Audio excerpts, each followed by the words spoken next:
क्या आप जानते हैं कि इंडिया में चेक बाउंस के हजारों केसेस पेंडिंग हैं और ऐसे ही किसी केस में ट्रायल शुरू होने से पहले ही कोर्ट एक्यूज को चेक अमाउंट का 20% इंटरिम कंपनसेशन डिपॉजिट करने का ऑर्डर दे सकती है और दूसरी तरफ कंप्लेनेंट का सालों से अटका हुआ पैसा एक सिंगल कोर्ट ऑर्डर से मिलना शुरू हो सकता है। तो क्या ये पॉसिबल है और क्या कोर्ट के लिए ये कंपलसरी है? आइए जानते हैं इस वीडियो में। तो सबसे पहले हम बात करते हैं सेक्शन 143A एनआई एक्ट की। ये प्रोविजन कोर्ट को एक स्पेसिफिक पावर देता है। कोर्ट एक्यूज्ड यानी चेक ड्रॉअर को डायरेक्ट कर सकती है कि वो कंप्लेनेंट को इंटरिम कंपनसेशन पे करे जो चेक अमाउंट का मैक्सिमम 20% होगा। ध्यान दीजिए, ये फाइनल कंपनसेशन नहीं है। ये प्रोविजन 2018 अमेंडमेंट से इंट्रोड्यूस हुआ था, जिसका पर्पस था केस को डिले होने से रोकना और कंप्लेनेंट को अर्ली रिलीफ देना। अब यहाँ आता है सबसे इंपॉर्टेंट लीगल डिबेट।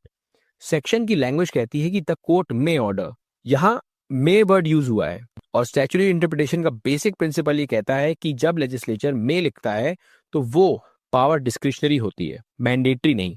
अगर शॉल लिखा होता तो कोर्ट के लिए ऑर्डर पास करना कंपलसरी होता। इसी बेसिस पर एक्यूज साइड ये आर्ग्यूमेंट लेती है कि 20% इंटरिम कंपनसेशन ऑटोमेटिक नहीं है, कोर्ट को अपना जुडिशियल माइंड अप्लाई करना होगा। लेकिन यहीं से स्टोरी इंटरेस्टिंग हो जाती है। सुप्रीम कोर्ट ने अपने एक लेटेस्ट जजमेंट में इस डिस्क्रिशन पर एक क्लियर इंटरप्रिटेशन दे दी है।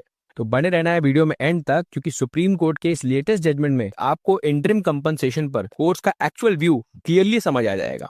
और हाँ, वीडियो को लाइक कर लेना और चैनल को सब्सक्राइब कर लेना ताकि एनआई एक्ट और आर्बिट्रेशन से रिलेटेड ऐसे ही यूजफुल और प्रैक्टिकल वीडियोस आप तक इजीली पहुंचते रहे।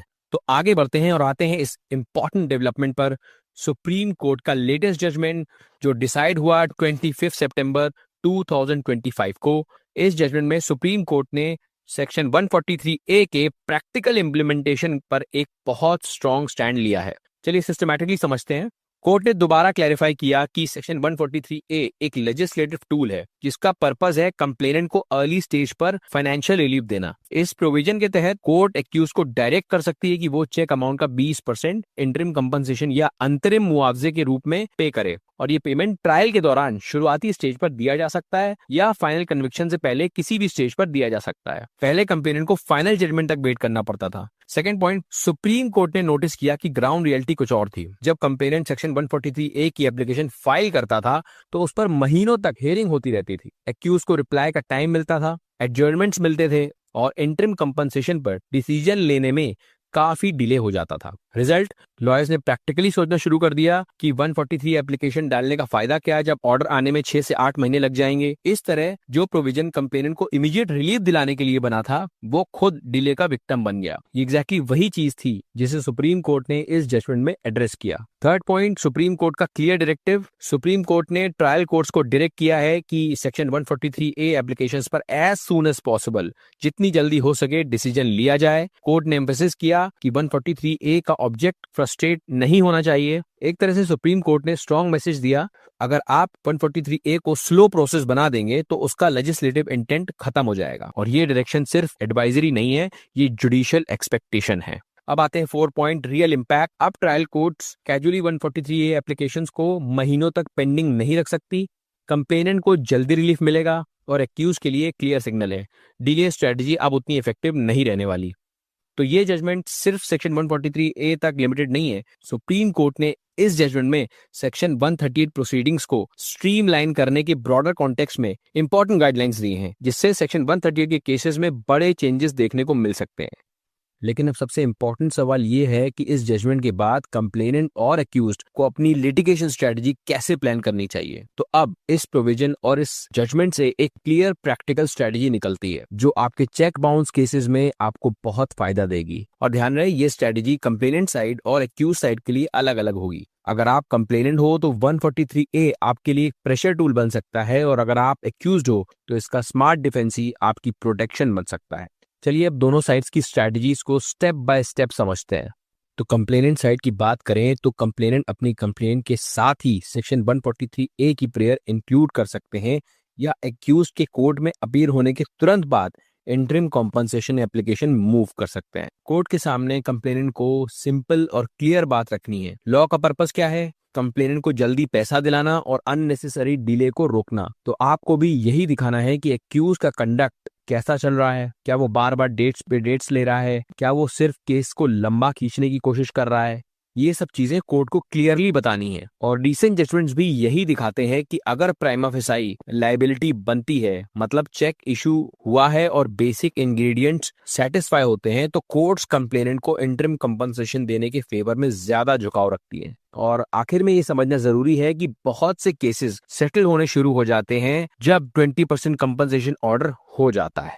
तो अब बात करते हैं एक्यूज साइड की स्ट्रेटजी की। सबसे पहले, अगर आप सच में फाइनेंशियल डिफिकल्टी में हो तो ये बात कोर्ट के सामने क्लियरली रखना जरूरी है। सिर्फ बोल देना काफी नहीं होता, आपको अपनी इनकम, लायबिलिटीज या करंट फाइनेंशियल सिचुएशन का बेसिक मटेरियल दिखाना होगा। दूसरा, अगर चेक किसी जेन्युइन डिस्प्यूट के चलते दिया गया था या ट्रांजैक्शन पर डिसएग्रीमेंट है, तो उसका प्राइमा फेसाई डिफेंस कोर्ट को बताना होगा, मतलब पहली नजर में ही ये लगे कि केस कंप्लीटली वन साइडेड नहीं है। तीसरा, कोर्ट से ये रिक्वेस्ट करनी चाहिए कि वो एक बैलेंस्ड और रीजनेबल ऑर्डर पास करें। हर केस में सीधा 20% डिपॉजिट करना ही सोल्यूशन नहीं हो सकता, फैक्ट्स भी इंपॉर्टेंट होते हैं। और सबसे इंपॉर्टेंट बात, ब्लाइंड रेजिस्टेंस मत करिए। हर ऑर्डर को बस अपोज करना स्मार्ट स्ट्रेटजी नहीं होती। स्मार्ट डिफेंस का मतलब है कि सिचुएशन को समझ कर रिस्पॉन्ड करना। कभी कभी पार्शियल डिपॉजिट ऑफर करना प्रैक्टिकल स्ट्रेटजी होती है, स्पेशली जब सेटलमेंट की पॉसिबिलिटी हो। इससे कोर्ट को भी लगता है कि आप कोऑपरेटिव हैं और नेगोशिएशन का डोर ओपन रहता है। याद रखिए, गोल सिर्फ केस को लंबा खींचना नहीं, बल्कि बेस्ट पॉसिबल आउटकम सिक्योर करना होना चाहिए।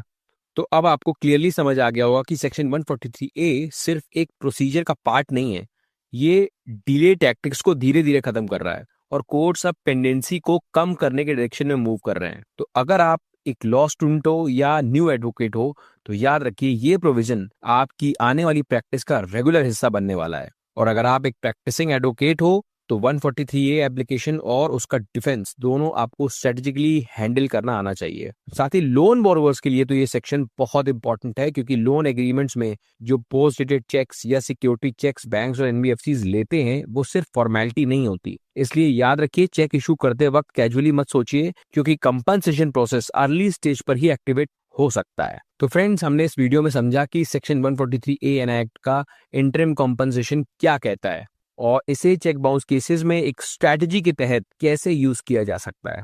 और अगर आपको ये स्ट्रैटेजी काम की लगी हो तो वीडियो को लाइक कर लीजिए और चैनल को सब्सक्राइब कर लीजिए और शेयर कीजिए, ताकि ज्यादा से ज्यादा लोग लीगल अवेयरनेस से एम्पावर हो सकें एंड आप अपने सवाल कमेंट्स में पूछ सकते हैं। अब नेक्स्ट लॉजिकल स्टेप, बहुत सारे लोन डिफॉल्ट केसेस में चेक बाउंस के साथ साथ लोन एग्रीमेंट्स में आर्बिट्रेशन क्लॉज भी होता है, जिस कारण चेक बाउंस केस के साथ आपको आर्बिट्रेशन नोटिस भी मिल जाता है। तो इस चैनल के एक वीडियो में मैंने इसे इन डिटेल एक्सप्लेन किया है, आर्बिट्रेशन नोटिस का रिप्लाई कैसे करें। एंड स्क्रीन पर आपको ये मिल जाएगा, आप जाके उसे देख सकते हो। सो मिलते हैं नेक्स्ट वीडियो में, तब तक के लिए टेक केयर।